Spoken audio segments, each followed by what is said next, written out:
नमस्कार दोस्तों, Byju's exam prep IAS Hindi के यूट्यूब प्लेटफॉर्म पर आप सभी का स्वागत है। आज हम आपके सामने 17 जून 2023 के दैनिक क्विज प्रस्तुत कर रहे हैं, जिसमें द हिंदू, इंडियन एक्सप्रेस तथा पीआईबी से संबंधित प्रमुख समाचारों को आधार बनाकर प्रारंभिक परीक्षा के प्रश्न आपको अभ्यास के लिए दिए जाएंगे। साथ साथ विगत वर्षों में यूपीएससी की प्रारंभिक परीक्षा के जो प्रश्न हैं वो भी हम आपको अभ्यास के लिए देंगे।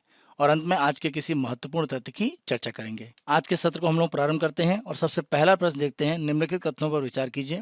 भारत का सबसे लंबा राष्ट्रीय राजमार्ग 44 है। तो ध्यान रखें, यह भारत का सबसे लंबा राष्ट्रीय राजमार्ग है। आप ध्यान रखें, राष्ट्रीय राजमार्ग अगर हम 44 की बात करें तो यह उत्तर से दक्षिण की ओर एक तरह से विस्तारित है। उत्तर में अगर हम श्रीनगर की बात करें और दक्षिण में अगर हम एक तरह से बात करते हैं कन्याकुमारी की, तो ये एक तरह से आपका यहाँ पर इन दोनों शहरों को आप कह सकते हैं जो उत्तर और दक्षिण के भाग में हैं, उनको आपस में कनेक्ट करता है। तो यह भारत का सबसे लंबा राष्ट्रीय राजमार्ग है। महाराष्ट्र में राष्ट्रीय राजमार्गों का सबसे बड़ा नेटवर्क है, बिल्कुल सही है। भारत के किसी भी राज्य की तुलना में सबसे ज़्यादा राष्ट्रीय राजमार्ग की जो लंबाई है वो एक तरह से महाराष्ट्र में है। लेह मनाली राजमार्ग दुनिया का दूसरा सबसे अधिक ऊंचाई वाला वाहन चलने योग्य राजमार्ग है। तीसरा कथन सत्य है। लेह मनाली अगर हम नेशनल हाईवे की बात करें तो ये दूसरा सबसे ऊंचाई पर वाहन चलने योग्य एक तरह से राजमार्ग माना जाता है। तीनों कथन सत्य हैं, इसीलिए उत्तर है हमारा सी। केवल 3 कथन सत्य हैं। यहाँ पर प्रश्न का प्रमुख रूप से आधार ये है, अगर हम नेशनल हाईवे नंबर 6 की बात करें जो एक तरह से मिजोरम को शेष भारत से जोड़ता है, वो एक तरह से पूरी तरह से कट चुका है। और कारण ये है कि भारी वर्षा के कारण यहाँ पर एक लैंडस्लाइड हुआ है और इस कारण से इस मार्ग पर बाधा आ गई है, जिससे मिजोरम शेष भारत से एक तरह से कट चुका है। दूसरा प्रश्न हम देखते हैं। राष्ट्रीय पेंशन प्रणाली यानी एनपीएस की अगर हम बात करें के संदर्भ में निम्नलिखित कथनों में से कौन सा गलत है।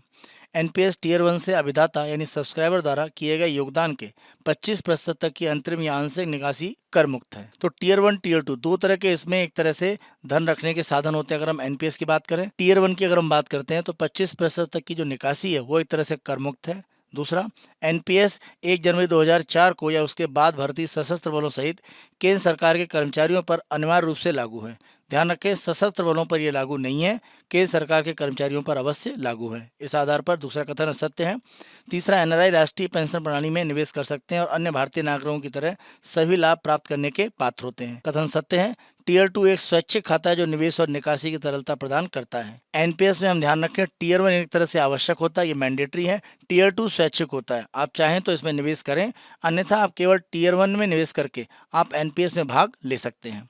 इस आधार पर केवल बी कथन असत्य है, तो हमारा उत्तर हो जाता है बी। यहाँ पर प्रश्न का प्रमुख रूप से आधार ये है कि एनपीएस में कुछ बदलाव किए जा रहे हैं। प्रमुख रूप से बदलाव ये किया जा रहा है कि अगर हम 60 साल के बाद देखें जो एनपीएस में एक तरह से पेंशन की स्थिति बनती है, तो एनपीएस में जो भी एक तरह से आपका प्रमुख रूप से धन इकट्ठा हुआ है, वर्तमान में स्थिति यह है कि आपको एक तरह से जो 60% है वो धन एक तरह से विड्रॉ करने की छूट रहती है और बचा हुआ 40% आप देखें वार्षिक किसी योजना में आपको निवेश करना पड़ता है। नया परिवर्तन ये किया जा रहा है कि 60% जो धन है 60 वर्ष की आयु के बाद जब आप निकालने की स्थिति में जाएंगे तो उसे आप कई किस्तों में निकाल सकते हैं और ये 75 साल की आयु तक किया जा सकता है। यानी 60 से 75 साल की आयु के बीच में आप जो भी 60% धन आपको निकालना है, आप चाहें तो अलग अलग किस्तों में इसे कर सकते हैं।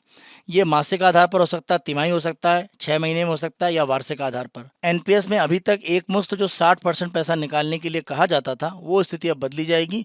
वो आप 60 से लेकर 75 वर्ष की आयु तक 60% जो पैसा है उसको अलग अलग रूप में किस्तों के साथ निकाल सकते हैं। तीसरा प्रश्न हम देखते हैं। आदित्य L1 मिशन के संदर्भ में निम्नलिखित कथनों में से कौन सा गलत है। पहला, आदित्य L1 सूर्य का अध्ययन करने के लिए समर्पित इसरो की पहली अंतरिक्ष वेधशाला होगी। पहला कथन सत्य है।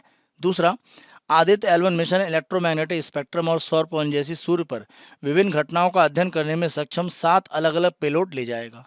तो ये 7 अलग अलग जो पेलोड है उनके माध्यम से सूर्य का प्रमुख रूप से जो इलेक्ट्रोमैग्नेटिक स्पेक्ट्रम है और सौर पवन जो स्थितियां हैं उनका प्रमुख रूप से अध्ययन किया जाएगा। दूसरा कथन सत्य है। तीसरा, फील्ड इंस्ट्रूमेंट सूट सूर्य के वातावरण में बिजली और चुंबकीय क्षेत्रों के पैमाने और आकार को कैप्चर करेगा। तीसरा कथन यहाँ पर गलत है। डी, यह मिशन सौर ऊपरी वायुमंडलीय क्रोमोस्फीयर और कोरोना गतिकी के बारे में अध्ययन करेगा। तो प्रमुख रूप से ये क्रोमोस्फीयर और कोरोना जो सूर्य के प्रमुख भाग हैं उनके अध्ययन के लिए एक तरह से कार्य करेगा। यहाँ पर केवल सी कथन गलत है, आपको गलत कथन बताना है, इसीलिए हमारा उत्तर है सी। प्रश्न का आधार प्रमुख रूप से ये है कि अगर हम स्पेस टेलीस्कोप की बात करें जिसे आदित्य L1 मिशन में उपयोग किया जाएगा, उसे एक तरह से पुणे की संस्था IUCAA के द्वारा इसरो को एक तरह से समर्पित कर दिया गया है। चौथे प्रश्न को हम देखते हैं। निम्नलिखित युग्मों पर विचार कीजिए। आयोग या समिति दिए गए हैं और साथ में उनके उद्देश्य दिए गए हैं। सबसे पहले हम देखते हैं गाडगिल आयोग यानी अगर हम माधव गाडगिल कमीशन की बात करें तो यह प्रमुख रूप से पश्चिमी घाट के संदर्भ में था। नई डिजिटल भुगतान विधियों पर अध्ययन के संदर्भ में ये नहीं था।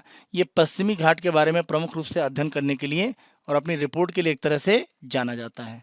तो पहला कथन यहाँ पर गलत मिला हुआ है। दूसरा, पुंछी आयोग, ये केंद्र राज्य संबंध के संदर्भ में है, तो दूसरा यहाँ पर मिलान बिल्कुल सही है। टीएसआर स्वर्णिम समिति, इसकी अगर हम बात करें तो पुराने जो भी हमारे पर्यावरण के अलग अलग कानून हैं उनकी प्रमुख रूप से समीक्षा करने के संदर्भ में ये समिति 2014 में बनाई गई थी। तो पुलिस सुधार के साथ में ये गलत है। नरसिम्हन समिति की अगर हम बात करें तो ये बैंकिंग सुधार के संदर्भ में प्रमुख रूप से अपनी जो सिफारिशें हैं उसके लिए जानी जाती है। इस आधार पर चौथा भी मिलान यहाँ पर गलत है। केवल एक मिलान यहाँ पर दूसरा सही है, इसीलिए हमारा उत्तर हो जाता है ए, केवल एक सत्य है। यहाँ पर प्रश्न का प्रमुख रूप से आधार ये है कि 2010 की जो पुंछी आयोग की रिपोर्ट है जिसमें केंद्र राज्य संबंधों के संदर्भ में कुछ सुधारों की बात की गई थी, उसी के आधार पर माना जा रहा है कि मणिपुर में वर्तमान जो एक संकट की स्थिति है उसका समाधान किया जा सकता है। दैनिक कुछ के दूसरे भाग में हम विगत वर्षों के यूपीएससी के प्रारंभिक परीक्षा के प्रश्न आपको अभ्यास के लिए देते हैं। आज 2011 की प्रारंभिक परीक्षा का प्रश्न हमने चुना है। प्रश्न को देखते हैं। निम्नलिखित राज्यों में से किस राज्य में ऐसी सर्वोपयुक्त जलवायु विषयक स्थितियां उपलब्ध हैं जिसमें न्यूनतम लागत में आर्किड की विविध किस्मों की खेती हो सकती है और वह उस क्षेत्र में निर्यात उन्मुख उद्योग विकसित कर सकता है?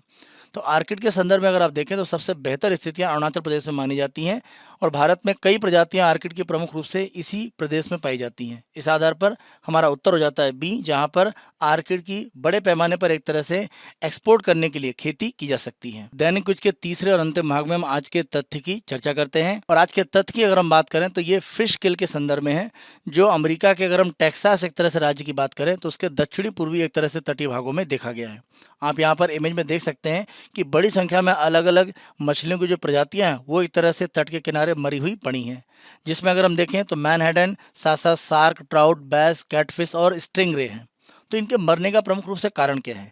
तो यहाँ पर तीन प्रमुख कारण बताए गए हैं। सबसे पहला कारण ये है कि समुद्र का एक तरह से जो तापमान है वो बढ़ रहा है। जब भी समुद्र का तापमान बढ़ता है तो आप ध्यान रखें, अगर ताप समुद्र में बढ़ जाता है तो उसमें ऑक्सीजन एक तरह से घुलने की जो क्षमता है वो थोड़ी सी कम हो जाती है। ऑक्सीजन के घुलने की स्थितियां जब कम हो गई हैं तो सांस लेने के लिए जो ऑक्सीजन है वो एक तरह से पानी में नहीं है और ये मछलियों की मृत्यु का एक बड़ा कारण है। एक यहाँ पर और कारण बताया जा रहा है कि अगर कभी भी कम गहराई का एक क्षेत्र है जहाँ पर मछलियां एक तरह से तैरते हुए फंस जाती हैं तो कम गहराई में पानी का तापमान और बढ़ता है, तो वहां पर ऑक्सीजन की कमी ज्यादा रहती है। ऐसी स्थिति में भी माना जाता है कि मछलियों के मरने की संभावना बनती है अगर वो कम गहराई के पानी में फंस जाती हैं। दूसरा बड़ा यहाँ पर कारण ये माना जा रहा है कि अगर हम बात करें तो समुद्र का जो क्षेत्र है टेक्सास में वो काफी शांत है, क्योंकि जब भी किसी भी तरह से हवा या एक तरह से समुद्री लहरें उठती हैं उसके माध्यम से भी आप देखें ऑक्सीजन समुद्र के पानी में घुलती है। यहाँ पर टेक्सास का जो खाड़ी का तटीय क्षेत्र है वहाँ पर अगर हम देखें तो काफ़ी लंबे समय से एक शांत माहौल बना हुआ है, तो हवा का उतना प्रवाह नहीं है। तो ये भी एक बड़ा कारण माना गया है कि ऑक्सीजन जो समुद्री पानी में घुल सकती है वो उतना नहीं घुली। तीसरा एक बड़ा कारण यहाँ पर यह माना जा रहा है कि जो भी एक तरह से बादल की स्थिति है वो इस क्षेत्र में लगातार बनी हुई है। तो अगर बादल की स्थिति रहती है तो जो सूर्य की किरणें हैं वो एक तरह से समुद्री भाग में नीचे नहीं पहुँच रही हैं और समुद्र में जो फाइटोप्लैंक्टन होते हैं जो प्रमुख रूप से प्रकाश संश्लेषण के माध्यम से भोजन का निर्माण करते हैं वो प्रक्रिया नहीं कर पा रहे हैं। और प्रकाश संश्लेषण की प्रक्रिया में आप देखें उनके द्वारा समुद्र में जब भोजन बनाया जाता है तो वो ऑक्सीजन को उत्सर्जित करते हैं, लेकिन क्योंकि सूर्य का प्रकाश पहुंच नहीं रहा है तो प्रकाश संश्लेषण हो नहीं रहा है और ऑक्सीजन का निर्माण भी एक तरह से नहीं हो रहा है। तो ये समुद्र के पानी में घुली हुई जो ऑक्सीजन है उसको कहीं ना कहीं कम कर देता है और यही कारण है कि बड़ी संख्या में इन मछलियों की मृत्यु हुई है। और आप देखें टेक्सास में ये नया नहीं है, इस तरह की घटना लगातार टेक्सास में गर्मियों के समय में देखी जाती है। लेकिन यहाँ पर जो ग्लोबल वार्मिंग है, जो विश्व की ताप वृद्धि है, उसको भी एक तरह से भविष्य के लिए उत्तरदायी कारक माना जा रहा है, क्योंकि अभी हमने बात करी अगर तापमान बढ़ेगा तो ऑक्सीजन घुलने की स्थिति कम होगी और ये मछलियों के जीवन पर एक संकट लाएगा। वैश्विक स्तर पर जो ताप वृद्धि हो रही है उसका एक परिणाम आप देखें तो टेक्सास जैसी जो घटना है वो जल्दी जल्दी होगी और अन्य देशों में भी हो सकता है। तो ये भविष्य में मछली की जो प्रजातियां हैं उनके ऊपर इस संकट की स्थिति को दिखाता है, क्योंकि समुद्री पानी का गर्म होना उनमें जो ऑक्सीजन घुली होती है उसको कहीं ना कहीं घटाता है और ये मछली की प्रजातियों के लिए भविष्य के एक संकट की स्थिति को भी दर्शाता है। आज के दैनिक क्विज को हम यहीं पर समाप्त करते हैं। बायजूस एग्जाम पर आईएएस हिंदी को आप बहुत अधिक पसंद कर रहे हैं, अधिक से अधिक संख्या में लाइक करें, शेयर करें और अभी तक अगर आपने हमारे यूट्यूब चैनल को सब्सक्राइब नहीं करा है तो हमारे यूट्यूब चैनल को आज ही सब्सक्राइब करें। धन्यवाद।